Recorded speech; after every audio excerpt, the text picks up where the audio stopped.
Hello friends, আমি শুভম।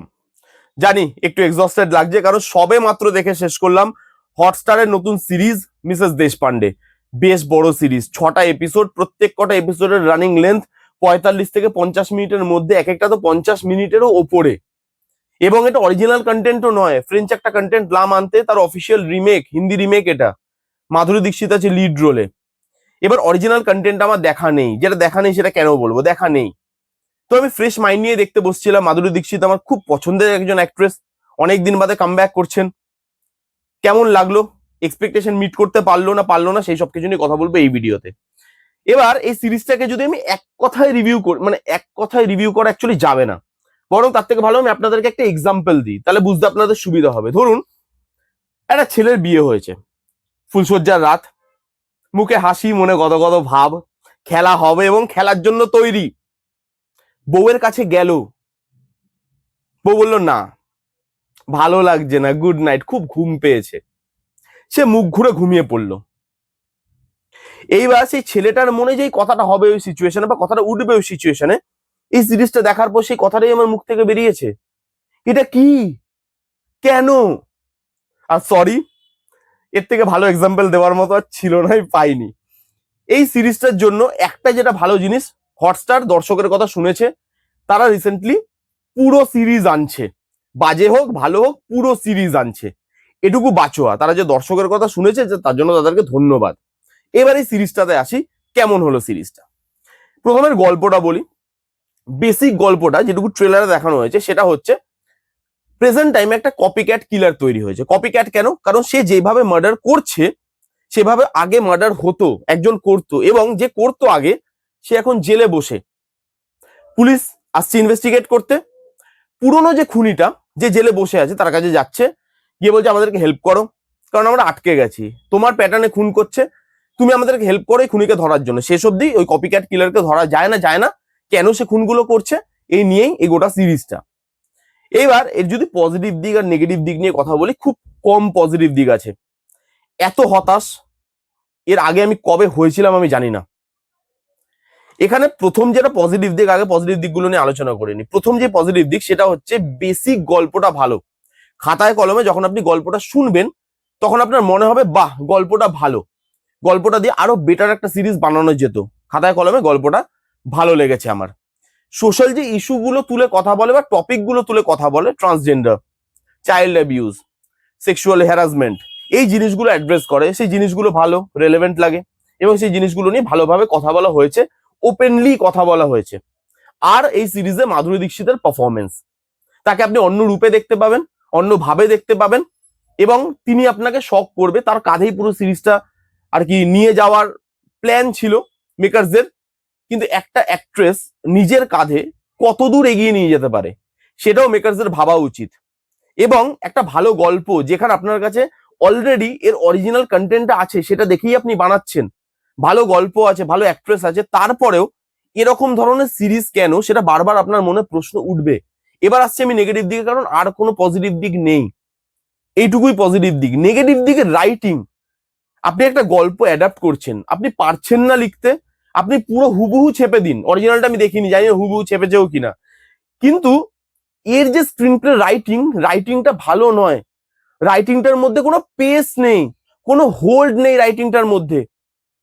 এখানে কোনো edge of the seat moment আপনাকে প্রোভাইড করতে পারে না।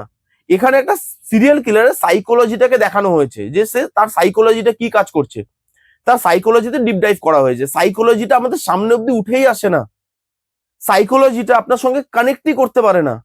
এই সিরিজটা আপনাকে ইমোশনাল করতে চায়, কিন্তু কোনো জায়গায় ইমোশনটা ফিল হয় না। খুব স্লো একটা সিরিজ। আপনার মনে হবে এই কন্টেন্টের জন্য 6টা এপিসোড, তাও এত বড় বড়, প্রায় 5.5 ঘন্টা 6 ঘন্টা লাগছে আপনার সিরিজটা দেখতে। আপনার মনে হবে বোরিং, স্ট্রেচ করছে, এত লম্বা টানছে। একটা সোজা গল্প, সেটাকে ঘুরিয়ে পেঁচিয়ে এদিক ওদিক করে টুইস্ট অ্যান্ড টার্নস দিয়েছে, যেগুলো আগে থেকেই প্রেডিক্টেবল। একমাত্র একটা টুইস্ট অ্যান্ড টার্নস, একদম লাস্টে যে টুইস্টটা আসে সেটা খালি আমি ধরতে পারিনি, বাকি সব টুইস্ট আমি, মানে যেখানে টুইস্ট রিভিল হচ্ছে তার মোটামুটি 2টো এপিসোড আগে থেকে আমি ধরে নিচ্ছি যে এখানে এই জিনিসগুলো হবে। হ্যাঁ, যদি এই ধরনের কন্টেন্ট কারোর বেশি এক্সপোজার না থাকে, কারোর বেশি দেখার হ্যাবিট না থাকে, তার জন্য হয়তো সারপ্রাইজিং হতে পারে। কিন্তু আমরা যারা রিভিউ করি, যারা প্রতিনিয়ত এত কন্টেন্ট দেখি, তাদের জন্য টুইস্ট গুলো ওয়ার্কই করে না। ইমোশনটা ওয়ার্ক করে একদম লাস্ট এপিসোডে গিয়ে, তখন সিরিজ শেষ, তখন কি কানেক্ট করব? মাধুরী দীক্ষিত ছাড়া কারোর পারফরমেন্স এখানে সেরকম নোটেবল নয়।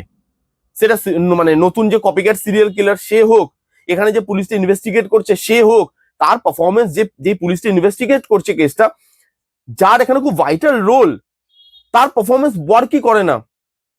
কেমিস্ট্রিটাই ওয়ার্ক করে না। কার সঙ্গে কেমিস্ট্রি বলছি না আমি, বাট কেমিস্ট্রি ওয়ার্কই করে না।